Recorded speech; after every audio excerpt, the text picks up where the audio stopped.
our friends down under this week in league will give us the full rundown on him. Yeah, but certainly both of the Stanleys that I remember seeing in the NRL had a lot of skills and could play in basically every position in the back line. If I'm right, Chase Stanley is the one who's predominantly a centre, although I think I'll have maybe seen him at standoff and fullback as well. I think centre is where I remember him. Yeah, and so, he's going to be a capable player in the Championship as long as he comes with the right attitude and doesn't suffer any serious injuries straight away.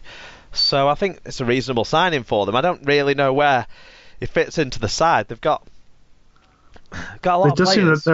Especially in the backs at the moment. They seem to be stockpiling backs recently. They must be releasing someone. Someone must be becoming available for maybe a bargain signing for someone else in the Championship, or even Salford to pick up to bolster their squads, because Toronto Wolfpack are going to have more backs than Salford have full-time players within the next couple of months at the rate it's going.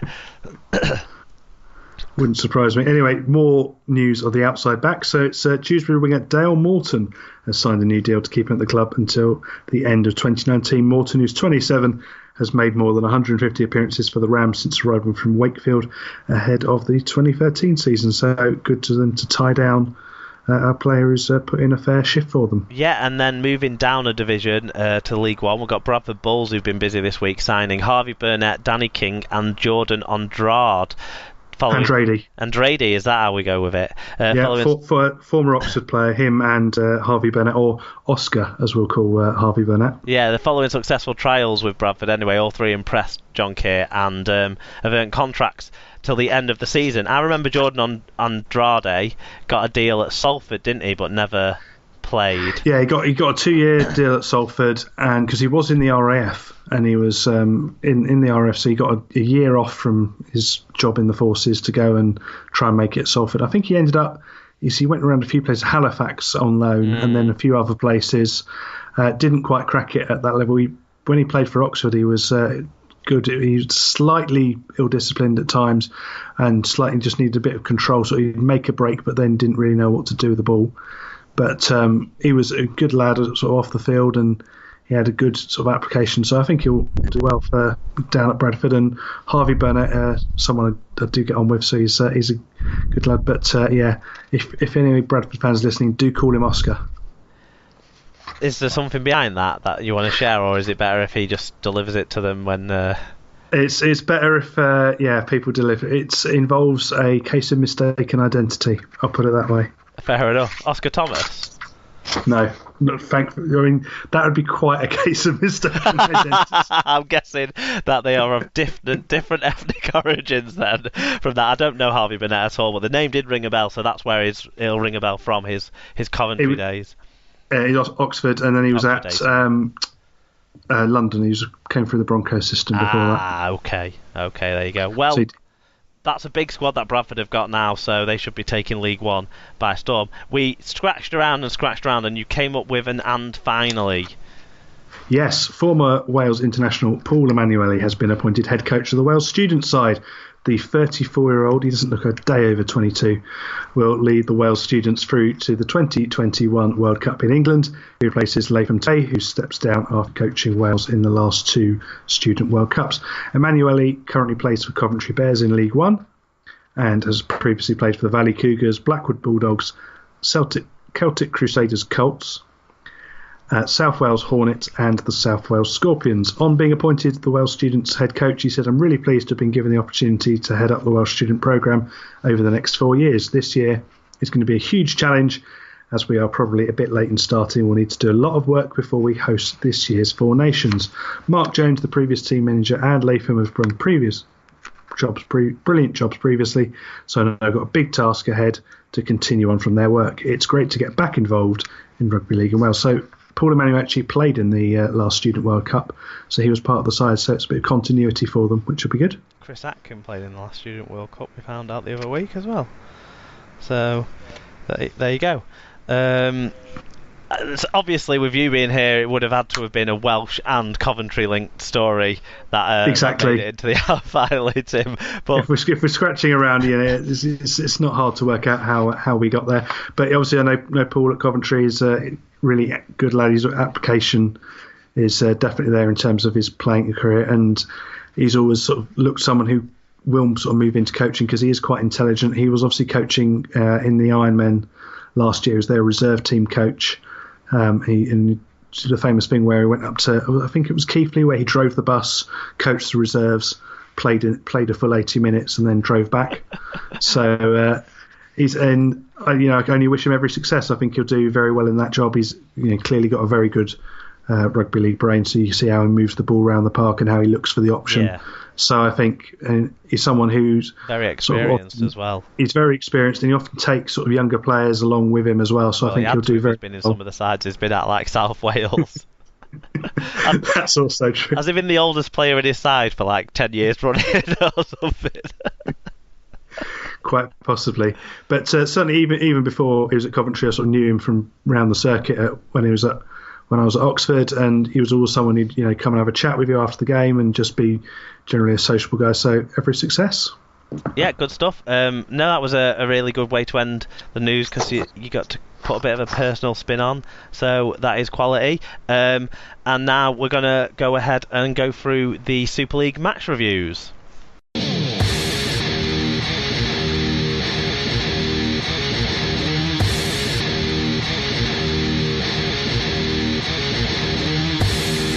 Okay, so it's Super League match reviews time on this week's SLP, and this is sponsored by Rob's Toy Shop on eBay. You can find a wide range of toys, gifts, Rugby League birthday cards, and tons more really at Rob's Toy Shop on eBay.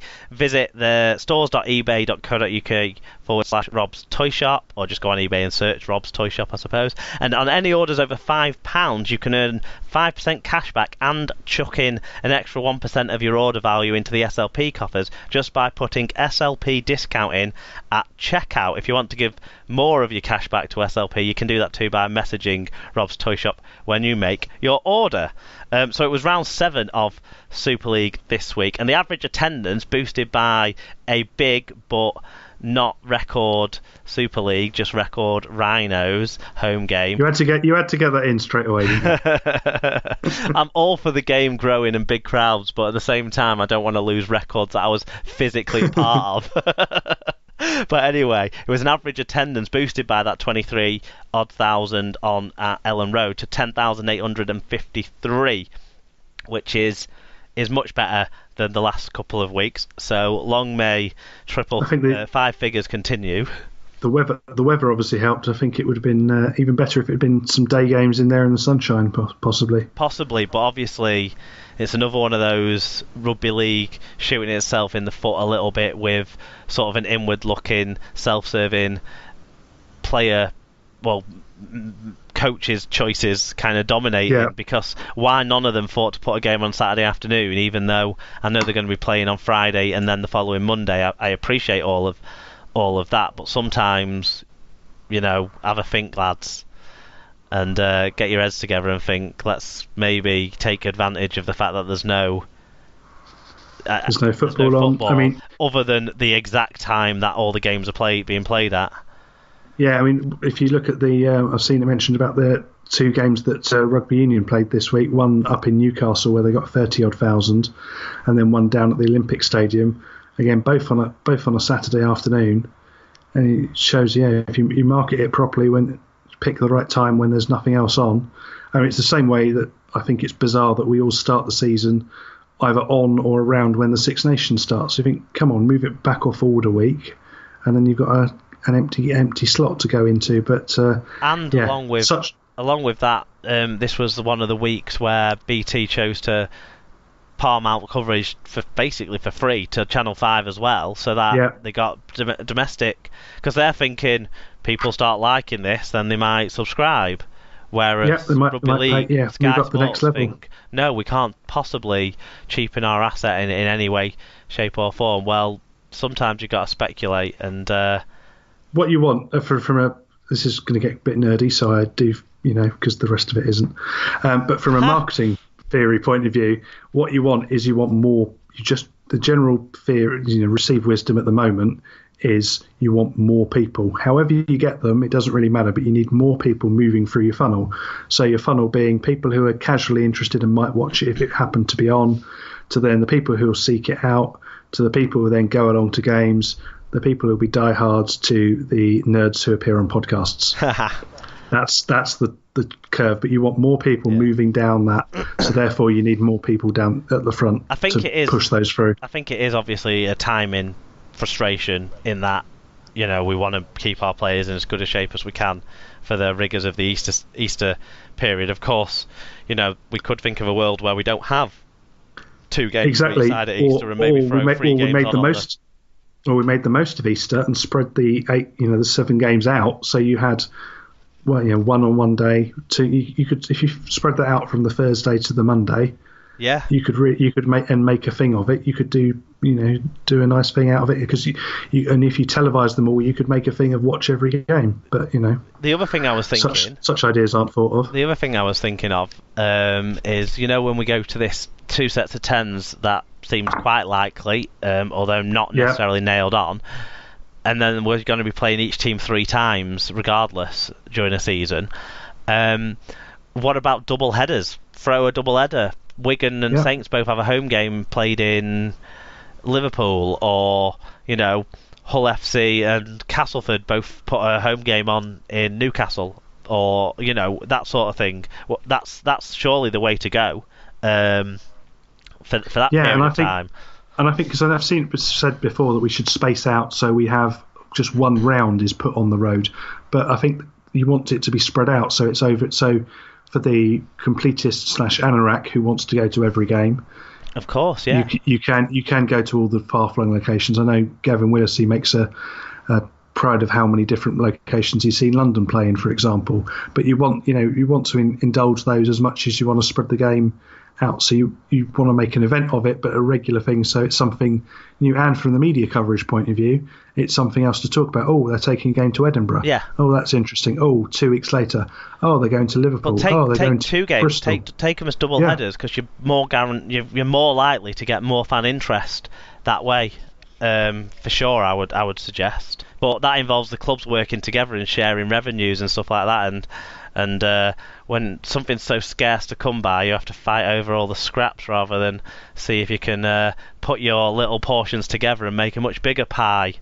Oh well, let's move on to the actual game. Wigan fan talks about pie. Shock. Anyway, moving on. Yeah, so on Thursday night, it was Widnes 24, Salford 16 in front of just over 4,000. Ben Thaler on the whistle on this one, and quite an interesting game for the Thursday night fixture between 2 of the bottom half teams. Let's say, because I think that's fair. True. Yeah. And we start the fan reviews with Karsten, who says, a game of 2 halves in regards to field position. Mellor with a good kicking game for the Vikings. Inu and Jeremiah with a good game too. Salford have a real cheap shot in the second half, and Louis Karma hits again. All in all, a good game from both sides, but they have to get way better for the top 8. Yep, Alan's been in touch. Shoddy and Mungo. This all felt a bit desperate for so early in the season, but Widnes will be happy with the points. Stats suggest both teams ran for less than 1,000 metres. Is this a rare occurrence? Oh, I didn't even pick up on that, to be completely honest. Oh, there's a stats question and he missed it. I don't think that'll be... I would wager, must have to be honest, that's not true. But I might be wrong. But no, it doesn't happen very often. It's happened a few times in the years that we've been doing the Super League pod. I definitely remember a couple of Catalan Dragons games where it happened. And they tend to be weather-affected games, so games where there's a lot of scrums and that sort of stuff, and the teams don't do... they basically kind of avoid playing to get the game shortened time-wise as much as they possibly can.